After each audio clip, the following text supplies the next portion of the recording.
Cinema గురించి ఒక positivity అనేది స్ప్రెడ్ చేస్తూ ఉండాలి నిరంతరం. అలాగని చెప్పి ఎవరో మనని క్రిటిసైజ్ చేస్తే అటాక్ చేయటం అనే ప్రోగ్రామ్ వద్దు అని చెప్పాడు నిన్న. అల్లు అర్జున్ గారు నిన్న ఆయన ఫ్యాన్స్ తోనే ఒక మీటింగ్ పెట్టారు సార్. ఏంటి సార్ దీని ఎన్నుకున్నటువంటి ఉద్దేశం ఏంటి? ఏదైనా సినిమాని జనంలోకి తీసుకెళ్ళటానికి ఒక బలమైన నెట్వర్క్ ఉండాలి అనే వ్యూహంతో ఏర్పాటు చేసినటువంటి మీటింగ్ అది. సోషల్ మీడియా గురించి కూడా మాట్లాడాడు ఆయన.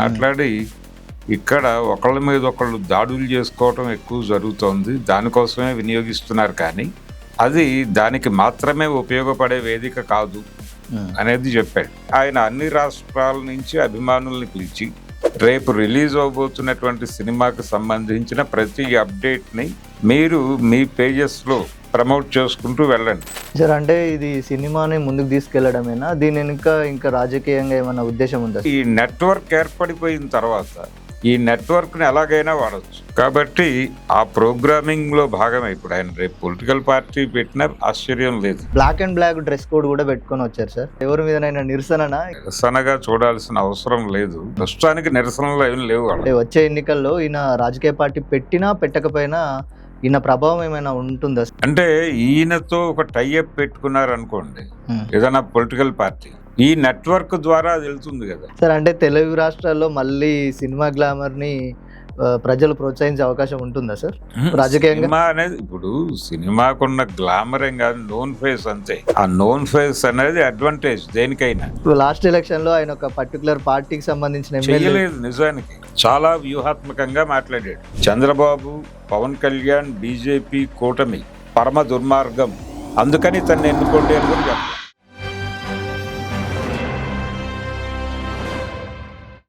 Hello, welcome to 3TV. ఈరోజు మనతో ఉన్నారు senior journalist and film critic Bharadwaja గారు. Hello sir. Hello sir. అయితే stylish star and icon star అయినటువంటి అల్లు అర్జున్ గారు నిన్న ఆయన ఫ్యాన్స్ తోనే ఒక మీటింగ్ పెట్టారు సార్. దాదాపు వేరే కర్ణాటక, కేరళ, ఒడిశా, మహారాష్ట్ర, ఆ రాష్ట్రాల నుంచి కూడా ఫ్యాన్స్ వచ్చారు. దాదాపు 600 మంది వచ్చారు. ప్రతి 6 నెలలకు ఒకసారి మిమ్మల్ని కలుస్తాను అని చెప్పి ఒక మీటింగ్ అయితే పెట్టి ఆయన అనౌన్స్ చేశారు. ఏంటి సార్ దీని ఎన్నుకున్నటువంటి ఉద్దేశం ఏంటి? అంటే అభిమానులతో ఒక నెట్వర్క్ ఏర్పాటు చేసుకోవాలని అనుకుంటున్నాడు ఆయన. అభిమానులతో నెట్వర్క్ దేనికంటే తన సినిమాని ఆయా లాంగ్వేజెస్లో ప్రమోట్ చేయటానికి సోషల్ మీడియాని వాడుకోవాలి అనేది వ్యూహం. సోషల్ మీడియా గురించి కూడా మాట్లాడాడు ఆయన. మాట్లాడి ఇక్కడ ఒకళ్ళ మీద ఒకళ్ళు దాడులు చేసుకోవటం ఎక్కువ జరుగుతోంది, దానికోసమే వినియోగిస్తున్నారు, కానీ అది దానికి మాత్రమే ఉపయోగపడే వేదిక కాదు అనేది చెప్పాడు. చెప్పి మనం మనకు అనుకూలంగా కూడా వినియోగించుకోవచ్చు అనేది ప్రస్తావించాడు. ఆ ప్రస్తావన వెనకాల ఉద్దేశం ఏంటంటే ఈయన ఇప్పుడు పాన్ ఇండియా సినిమాలు చేస్తున్నాడు కాబట్టి ఇక్కడ తెలుగు రాష్ట్రాలలో అల్లు అర్జున్ గురించి తెలుసు జనాలకి. ఇతని సినిమా మీడియాకి సంబంధించి ఒక వార్త అవుతుంది, ఇతని హ్యాపెనింగ్ ఏదైనా కానీ ఇతర రాష్ట్రాల్లో కూడా అలా కావాలి. అయినప్పుడు మాత్రమే ఆ మార్కెట్ స్థిరీకరణ జరుగుతుంది. అందుకని అక్కడ కూడా ఈ ఇంప్రెషన్ కలిగించాలి అంటే అక్కడ ఉన్నటువంటి మెయిన్ స్ట్రీమ్ మీడియాని కదిలించాలంటే సోషల్ మీడియాలో బలమైన ప్రెజెన్స్ ఉండాలి. ఈ బలమైన ప్రెజెన్స్ క్రియేట్ చేయాల్సిన బాధ్యత మీదే, అభిమానులది. అందుకని ఆయన అన్ని రాష్ట్రాల నుంచి అభిమానుల్ని పిలిచి తనని అభిమానిస్తూ ఈ మధ్య కాలంలో పుష్ప 2 నుంచి తనని అభిమానిస్తూ తన కాంట్రాక్ట్లోకి వచ్చినటువంటి వివిధ రాష్ట్రాల అభిమానుల్ని పిలిచి కూర్చోబెట్టి రేపు రిలీజ్ అవబోతున్నటువంటి సినిమాకి సంబంధించిన ప్రతి అప్డేట్ని మీరు మీ పేజెస్లో ప్రమోట్ చేసుకుంటూ వెళ్ళండి. ఈ వెడుతున్న క్రమంలో ఇక్కడ ఆ లాంగ్వేజ్లో ఉన్నటువంటి మెయిన్ స్ట్రీమ్ మీడియా కూడా స్ఫురణలోకి వస్తుంది, పట్టించుకుని ఆ వార్తలను ప్రసారం చేయటం ద్వారా జనాలకి సినిమా కనెక్ట్ అవుతుంది. ఆ ప్రాంతంలో ఉన్న జనాలకి కనెక్ట్ అయితే అప్పుడు ఆ సినిమా వైపు కదులుతారు వాళ్ళు. మొదటి రోజు కదిలిన తర్వాత ఆ వచ్చే పాజిటివ్ రియాక్షను, నెగిటివ్ రియాక్షను, దాని తాలూకా వ్యవహారం క్లారిటీ ఉంటుంది. అందుకని సినిమాని పుష్ చేయటం అనేది ప్రధానం. ఇప్పుడు ఎవరికైనా సరే ఎంత హీరో అయినప్పటికీ కూడా సినిమాని జనంలోకి తీసుకెళ్లటం మీద ఎక్కువ కేంద్రీకరణ నడుస్తోంది. ప్రమోషన్, పుషింగ్ అనేది విపరీతంగా జరుగుతోంది. విస్పరింగ్ క్యాంపెయిన్ జరపాలి. అంటే ప్రజలకి చెవి కింద జోరీగలాగా సినిమా గురించి చెబుతూ ఉండాలి. ఇలా చెప్పకపోతే జనాలు థియేటర్లకి కదలరు అనే పరిస్థితికి వచ్చేసింది ప్రపంచం. అందుకని ఈ ప్రతి ఒక్కరు హిట్ మేకింగ్ ప్రోగ్రాంలోకి వచ్చారు. ఓకే. సినిమా గురించి ఒక పాజిటివిటీ అనేది స్ప్రెడ్ చేస్తూ ఉండాలి నిరంతరం. అలాగని చెప్పి ఎవరో మనని క్రిటిసైజ్ చేస్తే అటాక్ చేయటం అనే ప్రోగ్రాం వద్దు అని చెప్పాడు ఈయన నిన్న. వద్దు అని చెప్పడం వెనకాల పట్టించుకోండి అనే ఇది కూడా ఉంది, ఒక కాన్షియస్నెస్ కూడా ఉంది, ఒక కాషన్ కూడా ఇచ్చాడు ఆయన. మరీ గొడవలకి వెళ్ళకండి అని. మరీ గొడవలకి వెళ్ళొద్దు, కానీ పట్టించుకోండి, సమాధానాలు చెప్పండి. ఈ సమాధానాలు చెప్పడం ద్వారా ఒక చర్చ జరపటం, ఆ చర్చ జరపడం ద్వారా అటెన్షన్ గ్రాబ్ చేయటం, ఇది ప్రోగ్రామ్. ఏదైనా సినిమాని జనంలోకి తీసుకెళ్ళటానికి ఒక బలమైన నెట్వర్క్ ఉండాలి అనే వ్యూహంతో ఏర్పాటు చేసినటువంటి మీటింగ్ అది. సార్, అంటే ఇది సినిమాని ముందుకు తీసుకెళ్లడమేనా, దీని ఇంకా రాజకీయంగా ఏమైనా ఉద్దేశం ఉందా సార్? అంటే మనం టీవీకే విజయ్ కూడా సక్సెస్ అవ్వడం చూసాము ఇటువంటి ఫ్యాన్స్ క్లబ్స్ పెట్టి. సో ఆ విధంగా ఏమైనా అడుగులు వేస్తున్నారు అనుకోవచ్చు. అంటే ఈయన ఆ మధ్య వరకు ఒక మాట మాట్లాడేవాడు, నా అభిమానులు కాదు, వాళ్ళు నా ఆర్మీ అనేవాడు. అయితే ఈ ఆర్మీ అని పదే పదే అనటం, అది కొంతమంది సైనికాధికారులు అభ్యంతరం తెలిపారు. ఓకే.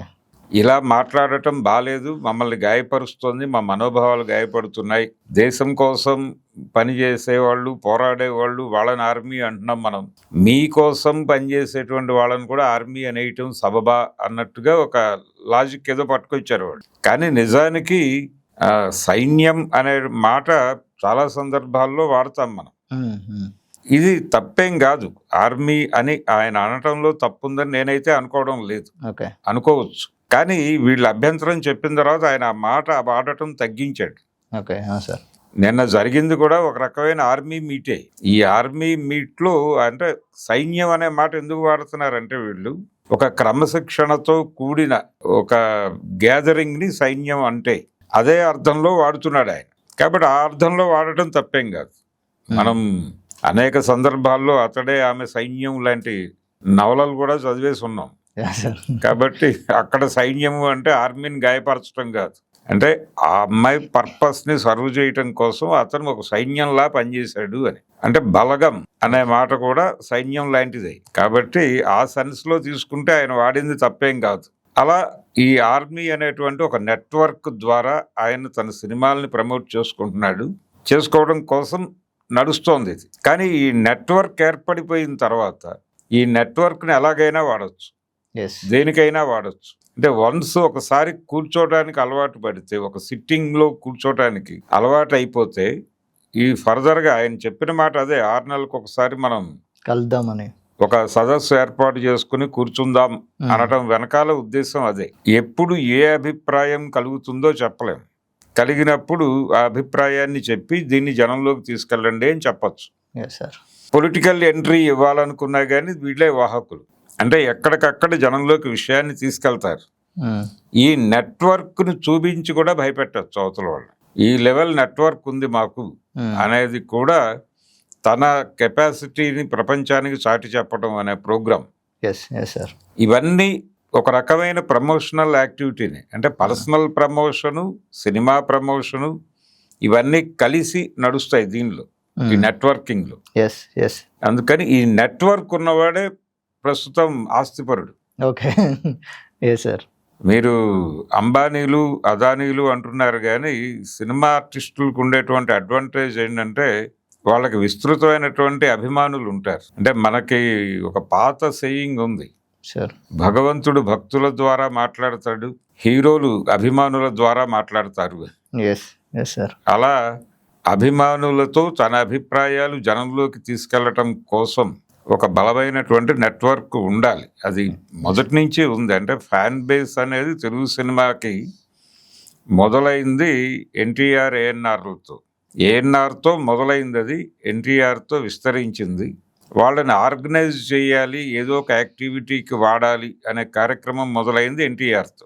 ఆయన ఒక సామాజిక కార్యక్రమాలు చేయాలి అనుకున్నప్పుడు, పర్టికులర్గా రాయలసీమ కరువుకి నిధి సేకరించి పంపించాలి అనుకున్నాడు ఆయన.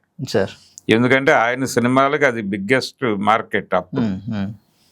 అక్కడ హెవీగా డబ్బులు వసూలు చేసేవి ఈయన సినిమాలు. అందుకని రాయలసీమ మీద ఒక ప్రత్యేకమైన ప్రేమ ఉండేది ఆయనకి. ఆ ప్రేమతో అక్కడ కరువు అనగానే ఈయన రాష్ట్ర వ్యాప్తంగా నిధులు సేకరించి అక్కడికి పంపించేవాడు. ఇలాంటి కార్యక్రమాలు చేసేటప్పుడు ఆయా ఊళ్ళకి వెళ్లాల్సి ఉంటుంది. వెళ్ళినప్పుడు అక్కడ ఏర్పాట్లు పర్యవేక్షణ చేయటం మామూలుడికైతే సాధ్యం కాదు. ఈయనకి ఫ్యాన్స్ ఉండటం వలన ఆ రూట్ మ్యాప్ డిజైన్ అవగానే ఆ ఊర్లో వాళ్ళందరినీ పిలిచి కూర్చోబెట్టేవాడు. కూర్చోబెట్టి ఈ ఊరు నుంచి ఈ ఊరికి, ఈ ఊరు నుంచి ఈ ఊరికి వస్తాం మేము, ఇక్కడ ఈ ఏర్పాట్లు మీరు ఎలా చేస్తారో చెప్పండి, ఎక్కడెక్కడ మనం ఎవరెవరిని కలవాలి, ఎక్కడెక్కడ మనం కలెక్ట్ చేయాలి, రోడ్ల మీదకి జనాలను ఎక్కడికి తీసుకురావాలి, అది ట్రాఫిక్ ఇబ్బంది లేకుండా ఎలా ఉండాలి, మొత్తం ఒక 2 రోజులు మ్యారథాన్ మీటింగ్ జరిపి రూట్ మ్యాప్ సెట్ చేసిన తర్వాత ఆ బాధ్యతలు అప్పచెప్పి అప్పుడు ఈయన కదిలేవాడు మెడ్రాస్ నుంచి. అది ఆ రోజుల్లో కొంచెం ఆశ్చర్యపోయేవాళ్ళు జనాలు, ఏంటి ఇంత ఆర్గనైజ్డ్గా వెళ్తున్నారు వీళ్ళు అని. ఆ ఆర్గనైజ్డ్గా ఉండటమే ఆయనకు ఉపయోగపడింది తర్వాత రోజుల్లో. ఆయన ఈ దివి తుఫాను అప్పుడు ఏది జరిగినా కానీ జనంలోకి వెళ్ళిపోయేవాడు. ఆయన జనంలోకి వెళ్ళటానికి ఒక రూట్ రెడీ అయిపోయి ఉండేది. ఈ రూట్ రెడీ అయిపోవటం అనే అడ్వాంటేజ్ మిగిలిన వాళ్ళకు ఉండేది కాదు. అది వీళ్ళందరూ గమనించిన వాళ్లే కదా, ఇవన్నీ అల్లు అరవింద్ గారు వీళ్ళందరూ చూసి పెరిగిన వాళ్లే కదా. అందుకని ఒక కన్సాలిడేషన్ ద్వారా ఉండేటువంటి అడ్వాంటేజ్ ఏంటనేది తెలుసు వాళ్ళకి. సో దాన్ని మనం అడాప్ట్ చేసుకోవాలి అనుకున్నారు. ఆయన రాజకీయ ప్రవేశం చేయటానికి కూడా అదే ఈజీ అయింది. ఏ ఊరికి వెళ్ళాలి, ఎటు నుంచి ఎటు తిరగాలి, ఎక్కడెక్కడ మన వాళ్ళు ఉన్నారు, ఎక్కడ టార్గెట్ చేయాలి, దీనికి సంబంధించి ఈ అభిమాన దళాలే ఒక ఇంటెలిజెన్స్ నెట్వర్క్గా కూడా ఉపయోగపడింది ఆయనకి. అభ్యర్థుల ఎంపిక దగ్గర నుంచి ఒక అభ్యర్థిని ఎంపిక చేసిన తర్వాత అన్ని జనంలోకి మొయ్యాలి. ఆయన చాలా ప్రాంతాల్లో కొత్త వాళ్ళని పెట్టాడు, రాజకీయాలతో సంబంధం లేని వాళ్ళని కూడా నియమించాడు ఎమ్మెల్యేలుగా. నియమిస్తే వాళ్ళ ముఖాలు జనంలోకి తీసుకెళ్ళటానికి ఒక సైన్యం కావాలి కదా, అది ఆ పని వీళ్ళే చేశారు, ఈ అభిమానులే చేశారు. అలా అనేక రకాలుగా వాడేశారు వాళ్ళు. ఈ అవకాశం ఉంది అభిమానుల్ని ఇలా మోటివేట్ చేసి ఇలా కదిలించవచ్చు. అది కూడా ఒక ఆర్గనైజేషన్, ఒక పార్టీ అంటే పై నాయకుడు ఒక పిలుపునిస్తే ఎలాగైతే కింది స్థాయి దాకా అలా తీసుకెళ్ళిపోతారో అలాగే తీసుకెళ్తారు. అదే ధోరణి. కాబట్టి ఆ ప్రోగ్రామింగ్ లో భాగమే ఇప్పుడు ఆయన రేపు పొలిటికల్ పార్టీ పెట్టినా ఆశ్చర్యం లేదు. సార్ అట్లాగే దాదాపు 6 గంటలు నిల్చొని అండ్ అట్లాగే 600 మందితోటి ఒక్కొక్కరితో పర్సనల్ గా సెల్ఫీ దిగారు and black and black dress code కూడా పెట్టుకొని వచ్చారు సార్. దాని వెనక ఏమన్నా ఐడియాలజీ అనుకోవచ్చా, లేదంటే ఏదైనా ఎవరి మీదనైనా నిరసననా, ఇంకేదైనా అనుకోవచ్చు? నిరసన ఏం కాదు, అది నిరసనగా చూడాల్సిన అవసరం లేదు. ప్రస్తుతానికి నిరసనలు ఏం లేవు వాళ్ళకి. సినిమా ప్రమోషన్ యాక్టివిటీ ఇప్పుడు రేపు రాబోతున్నటువంటి ఆ రాకా అనే సినిమాని జనంలోకి తీసుకెళ్లటం అనే ప్రోగ్రాం ప్రస్తుతానికి వాళ్ళకి ఇచ్చాడు ఆయన. ఇది అయిపోయిన తర్వాత నెక్స్ట్ ప్రాజెక్టులు రెగ్యులర్గా ఈయనకి సంబంధించిన వార్తలు స్ప్రెడ్ చేస్తూ ఉండాలి. హ్యాపెనింగ్స్ ఈయన ఏది చేసినా స్ప్రెడ్ చేయాలి. ఈయన హైదరాబాద్లో ఏం చేసినా అది ఉత్తరప్రదేశ్లోను, రాజస్థాన్లోను, కాశ్మీర్లోను కూడా జనంలోకి వెళ్ళాలి. అది తీసుకెళ్లాల్సిన బాధ్యత వీళ్ళదే. దాని నిమిత్తం వాళ్ళకి ఏదైనా సహాయ సహకారాలు కావాలన్నా ఈయన ఆర్గనైజ్ చేస్తాడు. ఈ పద్ధతిలో వాళ్ళకి భరోసా కల్పించాలి జీవితాలకు కూడా. ఈ కల్పిస్తూ వీళ్ళందరినీ ట్రాక్ మీద ఉంచుకోవాలి. ఆ ఉంచుకోవడం కోసం ఒక పర్సనల్ టచ్. ఈ సెల్ఫీ దిగటం అనేది, మనం అభిమానులతో సెల్ఫీ అనేది కూడా ఒక పెట్టుబడే. ఈ సెల్ఫీలు ఆయా ప్రాంతాలలో వాళ్ళు సోషల్ మీడియాలో పుష్ చేస్తారు. అంటే ఇక్కడ నుంచి ఈ ఊరి నుంచి వెళ్ళిన అభిమానితో కూడా ఆయన ఆదరణగా మాట్లాడి సెల్ఫీ దిగాడు అనేది ఆ ప్రాంత ప్రజల్ని ఇన్స్పైర్ చేసే అంశం. సో మనమేమో ఇదేదో అభిమానుల పట్ల కన్సిడరేషన్ అనుకుంటాం, కానీ ఆయన అన్ని సెల్ఫీలు దిగటం వెనకాల ఆయనలో లోపల రన్ అయిన విషయం ఇది కూడా ఒక మార్కెటింగ్ ప్రోగ్రాంలో భాగంగానే ఇవన్నీ జరుగుతున్నాయి. నెట్వర్క్ అంటేనే మార్కెటింగ్. అది ఏదైనా కావచ్చు. సార్ నెక్స్ట్ అంటే వచ్చే ఎన్నికల్లో ఈయన రాజకీయ పార్టీ పెట్టినా పెట్టకపోయినా ఈయన ప్రభావం ఏమైనా ఉంటుందా సార్, అనుకోవచ్చా? అంటే ఈయనతో ఒక టైఅప్ పెట్టుకున్నారు అనుకోండి ఏదైనా పొలిటికల్ పార్టీ, ఈ నెట్వర్క్ ద్వారా అది వెళ్తుంది కదా, ఎస్ సార్. ఆ మెసేజ్ని వీళ్ళు పుష్ చేసి తీసుకెళ్ళగలరు కదా జనంలోకి. అవును సార్.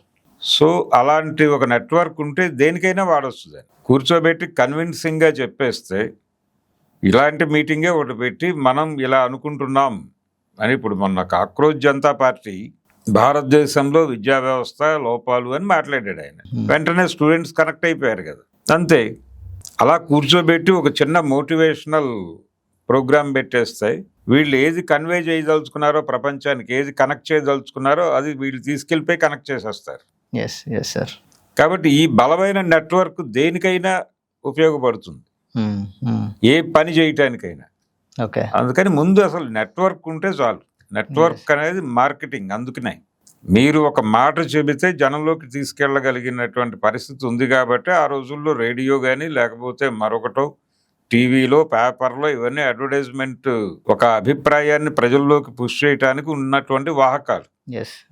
ఇప్పుడు వాటి కథ ముగిసింది. ఇప్పుడు సోషల్ మీడియా ద్వారా ప్రతి ఒక్కటి జేబు ఎక్కడ ఉంటుంది, హార్ట్ దగ్గర ఉంటుంది. ఆ జేబులో ఫోన్ ఉంటుంది, ఆ ఫోన్ లోకి విషయాన్ని వేసి అటు గుండెలోకి పంపు చేయొచ్చు నేరుగా. అందుకని ఈ నెట్వర్క్ వర్త్ మీద వ్యాపారం నడుస్తుంది. ఇప్పుడు మోడల్స్ని కానీ లేకపోతే ఈ ప్రమోటర్స్ని కానీ వాడుకుంటోంది కూడా. ఇదివరకు సినిమా ఆర్టిస్టులతో చేయించేవాళ్ళు ఏదైనా. ఒక సినిమా యాక్టర్కి నోన్ అన్నోన్ కనెక్టివిటీ ఉంటుంది. అందుకని బర్క్లీ సిగరెట్ అడ్వర్టైజ్మెంట్లు ఎస్వి రంగారావు గారితో చేయించేవారు ఆ రోజుల్లో. ఇలా పట్టుకుని ఆయన ఫోటో దిగితే దాన్ని వేసేవారు. ఒక కథ ఉంది, రామారావు గారు ఏదో కారు కొనాలనుకుంటే చాలా ఎక్కువ కాస్ట్ చెప్పారట వాళ్ళు. అంత ఖరీదా అన్నట్టు ఆయన. అంటే ఈ ఖరీదు తగ్గటం కాదండి, అసలు మీకు ఉచితంగా ఇచ్చే అవకాశం కూడా ఉంది. ఏమిటి అంటే, మీరు మా కారు వాడుతున్నట్టుగా ఫోటోలు దిగితే ఆ ఫోటోలు మేము ప్రమోషన్కి వాడుకోవటానికి మీరు అనుమతి ఇస్తే ఇలాంటి కార్లు 2 ఉచితంగా కూడా ఇవ్వగలం. ఓకే. చెబితే ఆయన ఆశ్చర్యపోయాట ఆ రోజులు. ఇదేమిటి ఇలా ఉంటుంది అని. ఆయనకు తెలియదు ఈ గొడవ. ఓకే అని చెప్పేసి అలా కారుతో ఫోటో దిగేసి కార్లు తెచ్చి ఇంట్లో పడేసాడు. సార్, అంటే తెలుగు రాష్ట్రాల్లో మళ్ళీ సినిమా గ్లామర్ని ప్రజలు ప్రోత్సహించే అవకాశం ఉంటుందా సార్ రాజకీయంగా? సినిమా అనేది ఇప్పుడు సినిమాకున్న గ్లామర్ ఏం కాదు, నోన్ ఫేస్ అంతే. ఆ నోన్ ఫేస్ అనేది అడ్వాంటేజ్ దేనికైనా. వాళ్ళు ఒక మాట మాట్లాడితే జనాలు అటెన్షన్ పే చేస్తారు. ఈ మాట వెనక అర్థం ఏమిటి? ఇప్పుడు ఆయన ఒక 600 మందితో మీటింగ్ ఏర్పాటు చేశాడు అనేదే వార్త అయిపోయింది కదా. అవును సార్. వాళ్ళు ఏం చెప్పకపోయినా అక్కడ చర్చ జరిగిందంతా సోషల్ మీడియా మీదే, సోషల్ మీడియా ట్రోల్స్ మీద జరిగింది అని మనం అనుకుంటున్నాం. అది మనకి ప్రొజెక్ట్ అయింది. కానీ ఇన్నర్ మీనింగ్ ఏమిటి? సోషల్ మీడియాని మనం ఎలా వాడాలి అనే దాని మీద ఒక మోటివేషన్. అల్లు అర్జున్ ఆర్టిస్ట్ కావటానికి ముందు టెక్నీషియన్, అతను కంప్యూటర్ జ్ఞాని. ఓకే. అది మర్చిపోయి కేవలం ఆర్టిస్ట్గా మాట్లాడుకుంటున్నారు అందరూ. ఓకే. ఆయనకి సినిమాకి సంబంధించిన ఎడిటింగు, ఈ విఎఫ్ఎక్స్లు, ఈ టెక్నాలజీ మీద కొంత పట్టు ముందే. ఆ తర్వాత దీనిలో నుంచి ఆయన ఇటువైపుకి వచ్చాడు యాక్టింగ్లోకి. ఓకే. ఇది జనాలు కనెక్ట్ అయ్యేసరికి ఇక్కడే కొనసాగుతున్నాడు. కానీ ఆ జ్ఞానం ఉంది అతనికి. అందుకని ఈ నెట్వర్కింగ్ దీనికి సంబంధించి కంపారిటివ్గా అతను కొంచెం బెటర్ వేలో వెళ్తున్నాడు. రేపు మీరన్నట్టుగా ఏదన్నా పొలిటికల్ పార్టీ కూడా ఇతనితో టైఅప్ పెట్టుకుని మా క్యాంపెయినింగ్ చేయమని కూడా అడగచ్చు. ఇబ్బంది లేదు అనుకుంటే చేస్తాడు. ఏ పార్టీ అనుకోవచ్చు సార్? ఏమన్నా ఏదైనా కావచ్చు. ఓకే. అంటే లాస్ట్ ఎలక్షన్ లో ఆయన ఒక పర్టికులర్ పార్టీకి సంబంధించిన చేయలేదు నిజానికి. అంటే అతను యాక్చువల్గా ఆ రోజున శిల్పా దగ్గరికి వెళ్ళిన ఇదేంటంటే, వెళ్ళి ఇతను నా ఫ్రెండ్, ఇతను మంచివాడిగానే నాకు తెలుసు కాబట్టి ఇతని వరకే నేను చెప్తున్నాను, ఇతన్ని ఎన్నుకుంటే ఇతను మీకు మేలు చేస్తాడు అని మాత్రమే మాట్లాడాడు తప్ప ఎక్కడా అతని పార్టీ పేరు కానీ, పార్టీ గుర్తు కానీ, ఆ పార్టీ నాయకుడి పేరు కానీ మాట్లాడలేదు. చాలా వ్యూహాత్మకంగా మాట్లాడాడు, ఎక్కడా ఇరుక్కోకుండా చూసుకున్నాడు. అదే సమయంలో ఇతనికి ఆపోజిట్గా ఉన్నటువంటి కూటమి పార్టీల ప్రస్తావన చేయలే. చంద్రబాబు, పవన్ కళ్యాణ్, బీజేపీ కూటమి పరమ దుర్మార్గం, అందుకని ఇతన్ని ఎన్నుకోండి అని కూడా చెప్పలా. ఇతను మంచివాడు నాకు తెలుసు కాబట్టే చెప్తున్నాను, ఇతన్ని ఎన్నుకుంటే మీకు మంచి జరుగుతుందని నేను అనుకుంటున్నా ఎస్ ఎస్ అని చెప్పేసి వచ్చేసాడు. Yes sir yes sir. అయినప్పటికీ దాన్ని కూడా విపరీతంగా ట్రోల్ చేశారు. ఆ ప్రస్తావన కూడా ఉంది నిన్న మీటింగ్లో. ఎస్ అవును సార్. కాబట్టి ఇప్పుడు ఆయన ఎవరినైనా టార్గెట్ చేస్తే అటాక్ సివియర్గా ఉంటుంది. ఆయన ఒకరిని టార్గెట్ చేసి ట్రోల్ చేయాలనుకున్నాడు అనుకోండి, తోలు లేచిపోయే లెవెల్లో ట్రోల్ చేయగలడు. ఒక హెచ్చరిక అంతే. Yes yes sir. మీరు మమ్మల్ని గిల్లితే మేము మిమ్మల్ని రక్కుతాం ఓకే అనే వార్నింగ్ కూడా ఉంది దీనిలో. Yes yes sir.